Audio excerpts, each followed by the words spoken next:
अस्सलाम वालेकुम जी। Welcome to my channel. कैसे हैं आप लोग? उम्मीद करती हूँ सब खैरियत से होंगे और मज़े में होंगे। आज आप लोगों के साथ शेयर कर रही हूँ एक एलिगेंट और deeply flavoured dish, mutton stew की रेसिपी। ये रेसिपी उन लोगों के लिए परफेक्ट है जो सिर्फ खाने का नहीं, टेस्ट का भी एक्सपीरियंस लेना चाहते हैं। मटन स्टू एक ऐसी स्लो कुक डिश है जिसमें गोश्त को परफेक्शन तक गलाया जाता है और हर मसाला एक अपना ही रोल प्ले करता है। आज मैं आपके साथ स्टेप बाय स्टेप बताने वाली हूँ कैसे आप अपने घर में एक professionally balanced restaurant style mutton stew बना सकते हैं, वो भी बिना किसी कॉम्प्लिकेटेड टेक्निक्स के। तो चलें फिर शुरू करते हैं इसको बनाना। तो रेस्टोरेंट स्टाइल मटन स्टू बनाने के लिए दोस्तों एक पैन में शामिल करेंगे आधा कप कुकिंग ऑयल। आप चाहें तो इसको घी में भी तैयार कर सकते हैं।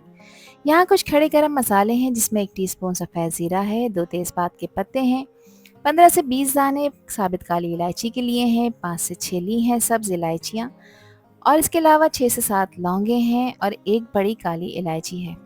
कुछ देर के लिए इन मसालों को ऑयल में फ्राई करेंगे। इनको ओवर कुक नहीं करना, एक प्यारी सी खुशबू आ जाएगी जब तक फ्राई करना है। यहाँ मैंने 250 ग्राम प्याज ली है जिसको बारीक स्लाइस में कट करके इसमें शामिल कर दिया है। अब प्याज को भी ऑयल में इन गरम मसालों के साथ फ्राई करेंगे। ध्यान रखें, स्ट्यू में जब कभी भी प्याज को ऐड किया जाता है तो प्याज को सिर्फ सॉटे किया जाता है, यानी हल्का सा सॉफ्ट किया जाता है। इसको आपने कोई कलर नहीं देना। प्याज को मैंने 1 मिनट के लिए फ्राई कर लिया है और प्याज सॉफ्ट हो चुकी है, तो अब इसमें ऐड करेंगे गोश्त। तो मैं मटन इसमें शामिल कर रही हूँ, आप लोग चाहें तो बीफ के साथ भी इसे तैयार कर सकते हैं। ये 500 ग्राम मटन है जिसको मैंने हड्डियों के साथ यूज़ किया है। अब गोश्त को अच्छी तरह से भून लेंगे ताकि गोश्त का जो कलर आपको नज़र आ रहा है ये चेंज हो जाए। इसकी भुनाई आपने हाई फ्लेम पे करनी है 3 से 4 मिनट के लिए, क्योंकि गोश्त पानी रिलीज़ करेगा।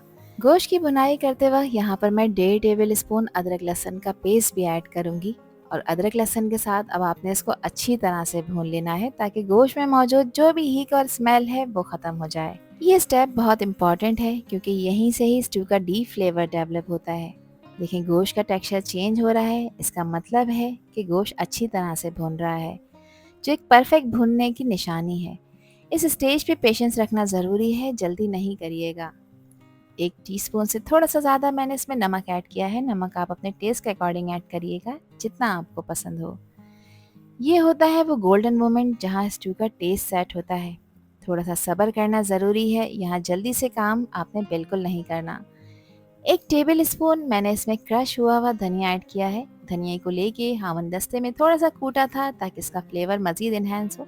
इसके अलावा मैं यहाँ पर सूखी लाल मिर्चें 6 से 8 ऐड कर रही हूँ। आप लोगों के पास ये गोल लाल मिर्च नहीं है तो जो ड्राई रेड वाली दूसरी लाल मिर्च होती है आप वो भी इसमें शामिल कर सकते हैं। गोश्त की भुनाई यहाँ पर मैंने परफेक्ट तरीके से कर ली है, और अब गोश्त को गलाना है तो मैं यहाँ पर पानी ऐड कर रही हूँ, और पानी में 2 ग्लास ऐड कर रही हूँ क्योंकि मैं पैन में इसको पका रही हूँ। अब गोश्त में एक रिच टेक्सचर लाने के लिए यहाँ पर मैंने 2 मीडियम साइज़ के टमाटर ऐड किए हैं जिसको मैंने बारीक काट लिया है। टमाटर ऐड करने से इसमें टैंगी और बैलेंस फ्लेवर आएगा। ये स्टेप ज़रूरी होता है ताकि ग्रेवी का टेक्सचर स्मूथ और टेस्ट वेल राउंडेड हो। इसको कवर करेंगे और 30 से 35 मिनट बिल्कुल लो फ्लेम पे इसको पकाएंगे ताकि गोश्त प्रॉपर टेंडर हो जाए। गोश्त को आपने 90% तक टेंडर करना है। यहाँ 35 मिनट्स हो चुके हैं, चेक कर लेते हैं क्या कंडीशन है। तो देखिए, पानी जो इसमें ऐड किया था वो थोड़ा सा ड्राई हो गया है और अभी भी इसमें पानी मौजूद है। बस गैस का फ्लेम मीडियम हाई करके इस पानी को आपने ड्राई करना है और गोश्त को चेक कर लेते हैं। तो देखिए, गोश्त यहाँ पर अल्हम्दुलिल्लाह 90% तक टेंडर हो चुका है। बस इतना ही टेंडर करना है, बाकी का 10% इसको हम जब आगे पकाएंगे जब इसको गला लेंगे। गोश्त के पानी को मैंने थोड़ा सा ड्राई कर लिया है, और अब इस पॉइंट पर इसको एक रिच और क्रीमी टेक्सचर देने के लिए मैं इसमें 250 ग्राम दही शामिल कर रही हूँ। अच्छा, दही को मैंने अच्छी तरह से फेंट के ऐड किया है। ये टिप है, जब भी दही आप ऐड करें तो गैस का फ्लेम लो कर दें ताकि इसमें किसी भी तरह के लम्प्स ना बने, और अच्छी तरह से फ़ौरन से आपने इसकी मिक्सिंग करनी है। साथ ही अच्छे फ्लेवर के लिए मैं इसमें 4 से 5 हरी मिर्चें ऐड कर रही हूँ। हरी मिर्चों की क्वांटिटी आप लोग अपने टेस्ट के हिसाब से कम ज़्यादा कर सकते हैं, और ये मिर्चें तीखी वाली हैं। स्ट्यू में देखिए बहुत कम मिर्च मसाले जाते हैं मगर इसका टेस्ट नेक्स्ट लेवल का हो जाता है। अब इसमें दही शामिल किया है तो देखें, दही ने भी अगेन पानी छोड़ा है, और इस पानी को आपने कम्प्लीटली ड्राई करना है और अच्छी तरह से इसकी भुनाई करनी है। इसी टाइम ड्यूरेशन में जो गोश्त में 10% कसर बाकी थी वो भी पूरी हो जाएगी। यहाँ देखें, इसकी भुनाई कंप्लीट हो चुकी है। ग्रेवी बहुत परफेक्ट तरीके से तैयार हो चुकी है और गोश्त भी अल्हम्दुलिल्लाह गल कर रेडी हो चुका है।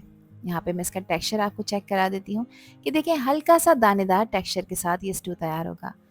फाइनल गार्निशिंग के लिए इस पे स्प्रिंकल कर रही हूँ मैं बारीक कटा हुआ हरा धनिया और यहाँ पर कम मिर्च मसालों के साथ मगर टेस्ट से भरपूर मटन स्टू रेडी हो चुका है, जो कि परफेक्ट है आपके लंच और डिनर के लिए।